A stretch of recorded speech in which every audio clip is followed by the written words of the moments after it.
The deepest place on Earth is not hidden beyond a frozen moon, behind the storms of Jupiter, or at the edge of another solar system.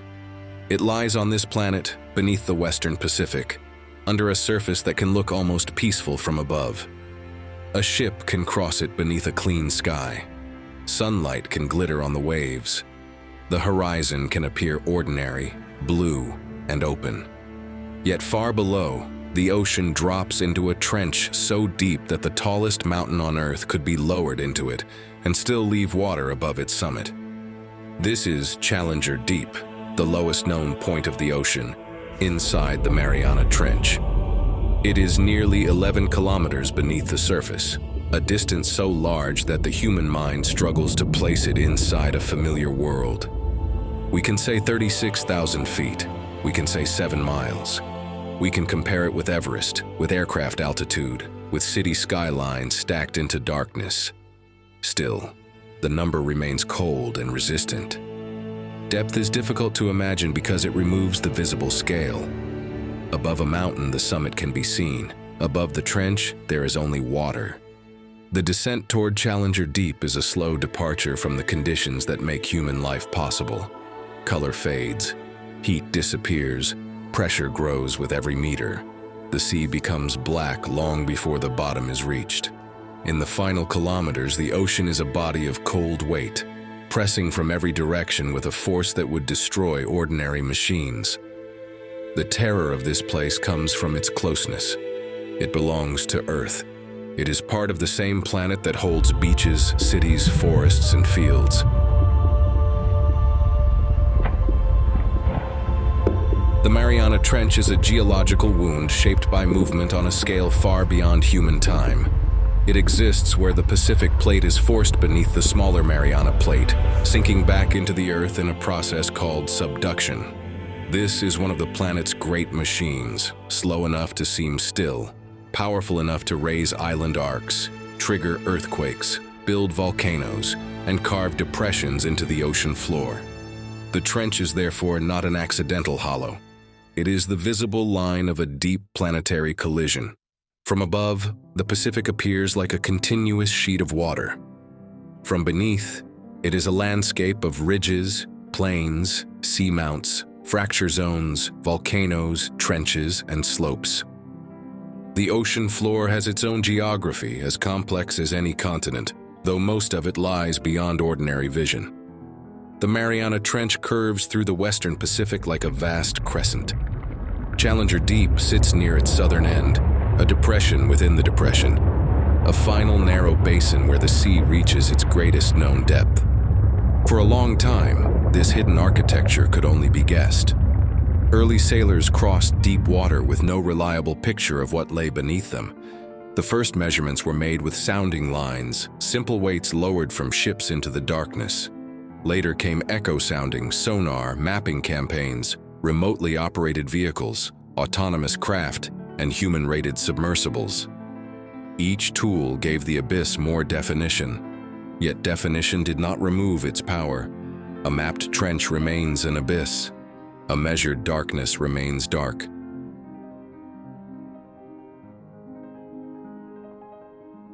A descent into the deep ocean is also a descent through layers of light.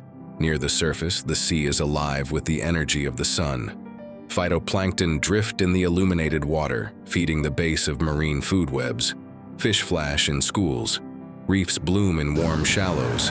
Waves breathe against coastlines. This upper ocean is the one humans recognize most easily because it shares something with land: color, motion, warmth, and visible abundance. Below roughly 200 meters, sunlight begins to lose its authority. The twilight zone starts, and the familiar ocean gives way to a dim, unstable realm where animals rise and sink each day in one of the largest migrations on the planet. Many creatures here carry silver sides, dark backs, transparent bodies, or their own living lights. They move through partial darkness, avoiding predators above and hunger below. The ocean is already strange here, but this is only the first threshold. At 1,000 meters, sunlight is gone. The midnight zone begins. The pressure is already far beyond what the human body can survive. Below 4,000 meters, the abyssal plains stretch through cold blackness across much of the planet. Then, below 6,000 meters, the Hadal zone opens inside trenches.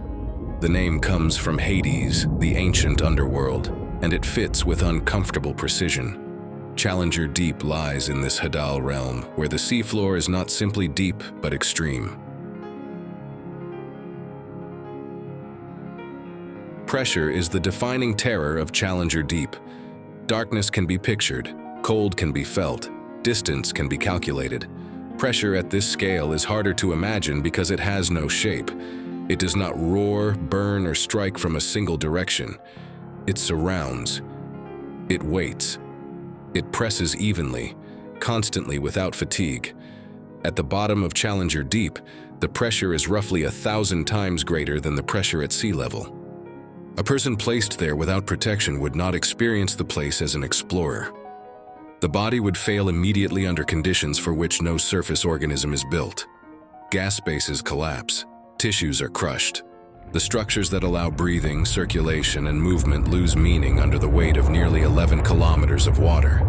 Even many objects that seem strong at the surface become fragile in the Hadal Ocean. This is why deep-diving vehicles are feats of extreme engineering. A vessel descending to such depths must survive compression from every side. Its pressure sphere must be carefully shaped, its windows thick and small, its seals trustworthy, its materials chosen for strength under load. Spacecraft are built to hold pressure in. Hadal submersibles are built to keep pressure out. Both environments punish weakness. The trench adds water's mass, darkness, and isolation to the equation. In 1960, Jacques Picard and Don Walsh descended to Challenger Deep inside the bathyscaphe Trieste. The machine was unlike a sleek science fiction vessel. It was a practical, strange-looking craft built around a small pressure sphere suspended beneath a large float filled with gasoline, which is lighter than water and barely compressible compared with air. The descent took hours. The world outside the small window became darker, colder, and heavier with every passing minute. When Trieste reached the bottom, it entered a place no human had ever visited. The achievement was extraordinary because it carried people into a realm where the ocean should have made human presence impossible. The pressure sphere protected them, but only barely in a philosophical sense. Around them was a force strong enough to erase the vessel if the engineering failed. The triumph of that descent was therefore mixed with vulnerability. Human beings had reached the bottom of the sea inside a small artificial pocket of surface conditions. Later expeditions returned with new technology, including remotely operated vehicles, autonomous landers, and advanced submersibles. Each visit added data, images, sediment samples, depth measurements, biological observations, and evidence of how the trench floor changes. Yet the number of human descents remains tiny compared with the number of journeys made into orbit. The deepest ocean is on our own planet, and still it is among the least visited places known to human beings.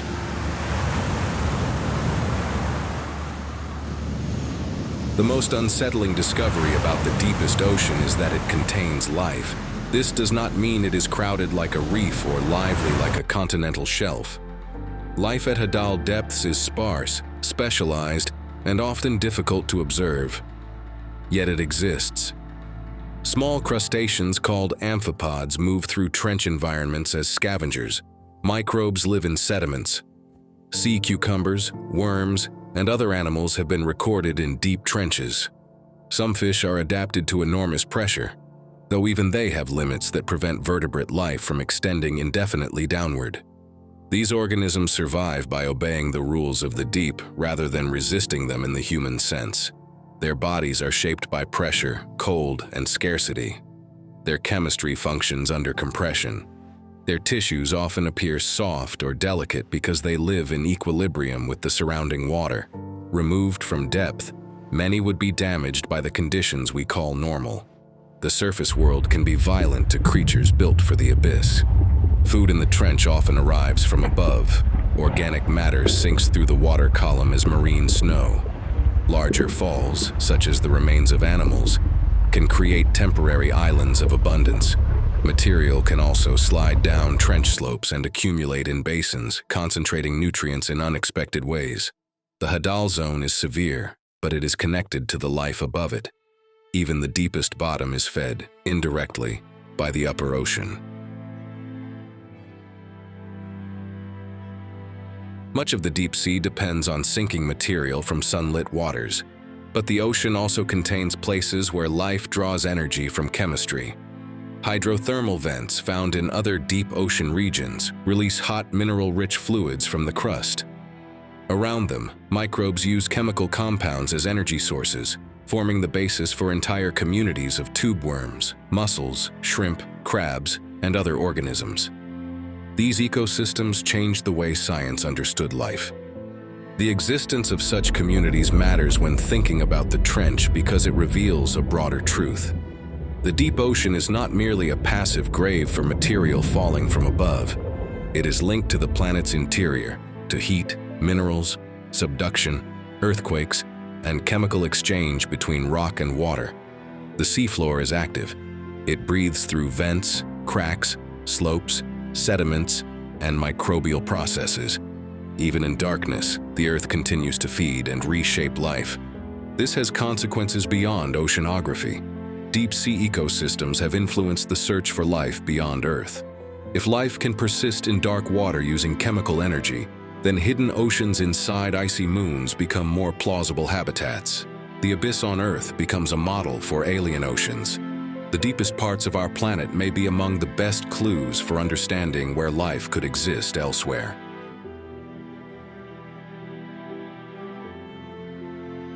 The deepest place on Earth is remote in distance, but it is no longer untouched.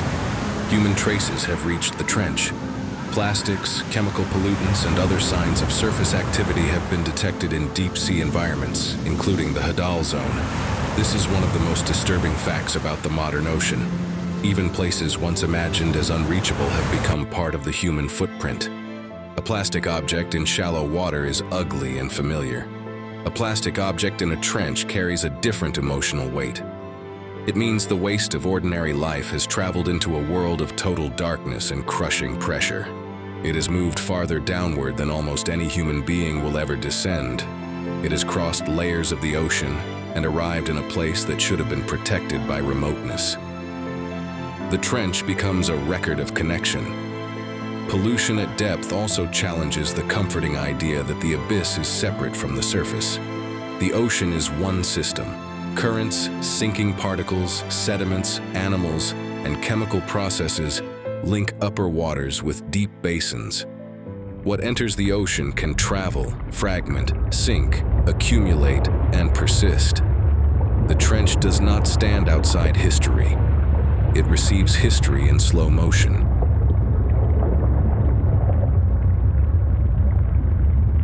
Space often feels more available to the imagination because it is visible. We can look up at the moon, planets, stars, and nebula. Telescopes turn distant objects into images. Space agencies publish photographs that transform the universe into color, structure, and spectacle. Even when the distances are incomprehensible, the visual language is powerful. Space becomes a place of horizons, destinations, and glowing forms. The deep ocean hides its scale. It offers no skyward view, no shining target, no visible bottom from the surface. It is entered by descent, not by looking. The deeper one goes, the less the eye can use. The journey removes light rather than adding stars. It narrows the world to instruments, lamps, sonar, pressure walls, and the small illuminated patch in front of a camera. This makes the trench psychologically different from space. It is close, dark, heavy, and concealed. There is also a strange imbalance in cultural attention. Humanity has sent many missions into space, landed machines on Mars, photographed distant galaxies, and tracked spacecraft beyond the outer planets. Meanwhile, much of Earth's seafloor remains poorly explored in direct visual detail. We know our planet from above better than we know many of its depths from within. The abyss is local, and still it remains foreign. The deepest place on Earth frightens us because it reveals that the familiar planet has unfamiliar interiors. We walk on land and call it the world. We build maps with coastlines and borders. Yet most of the planet is ocean, and most of that ocean is deep. The surface is only the beginning of Earth's geography. Beneath it lies a vast cold realm where pressure replaces air, darkness replaces sky, and life has learned different rules. Challenger Deep is the final emblem of that hidden Earth. It is a physical place, measured and visited, yet it still feels symbolic. It represents the limit of ordinary human access. It marks the point where the sea becomes most absolute. It forces the mind to accept that Earth contains environments as hostile and strange as any imagined frontier. The abyss is not distant enough to dismiss. It is part of home. That is why the comparison with space has such force. Space terrifies through emptiness and scale. The trench terrifies through intimacy and weight. It is the darkness below the moving water, the valley beneath the waves, the pressure waiting under blue calm. A person can stand on a beach and feel close to the ocean, yet the same ocean contains a depth that would destroy the body instantly. The boundary between beauty and danger is only vertical. To understand Challenger Deep is to change the shape of Earth in the imagination. The planet is not simply land wrapped in sea. It is a layered world with a hidden volume of water deeper than mountains are tall. The deepest trench is part of a global system that regulates climate, stores carbon, moves heat, feeds life, receives waste, and records the slow violence of geology. The abyss is silent, but it is not irrelevant. Every descent into this world carries scientific value. Researchers study sediments to understand carbon cycling, microbes to understand biological limits, animals to understand adaptation, and geology to understand subduction. The trench is a natural laboratory where pressure, chemistry, and isolation test the boundaries of life and engineering. It is also a warning. The more we learn, the clearer it becomes that no part of the ocean is safely detached from human action. The deepest place on Earth does not need fantasy to be terrifying. Its reality is enough. Nearly 11 kilometers of water, total darkness, near freezing cold, crushing pressure. A seafloor shaped by tectonic force, living organisms adapted to a world without sunlight, human pollution arriving before human understanding is complete. Above it all, a surface that can look calm.